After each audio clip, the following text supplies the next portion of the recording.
Very nice. చాలా బాగుంది, చాలా బాగుంది. Very interesting. అంటే లైక్ థ్రిల్లర్, ఇన్వెస్టిగేటివ్, యాక్షన్, అన్ని లేయర్స్ మిక్స్ అయ్యి ఉన్నాయి. చాలా బాగుంది. రాముడు తన అవతారాన్ని చాలించి వైకుంఠానికి వెళ్లే సమయం వస్తుంది. దానికి హనుమంతుడు ఒప్పుకోడని తెలిసి రాముడు తన ఉంగరాన్ని ఒక పుట్టలో పడేస్తాడు.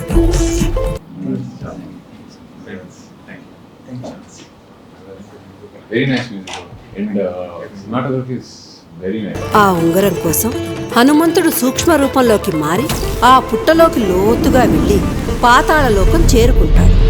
టోన్ చాలా బాగుంది, కొత్తగా ఉంది. It's got like slightly grey shade. Very very nice. ఆ చోటుకి వెళ్లి చూసిన హనుమంతుడు ఆశ్చర్యపోతాడు. ఒక్క ఉంగరం కోసం వెళ్ళిన హనుమంతుడికి కుప్పల కొద్ది ఉంగరాలు కనిపిస్తాయి. అండ్ ఆ నేరేటివ్ ఏదైతే ఉందో, ఆ వాయిస్ ఓవర్ లాగా, that was keeping me hooked. That story cutting to the visuals, intercuts చాలా బాగుంది. జరగకుండా జరిగినట్టు అనిపించేది ఒకటి ఉంది కదా, ఆ ఎంటీ స్పేసే డేజా vu.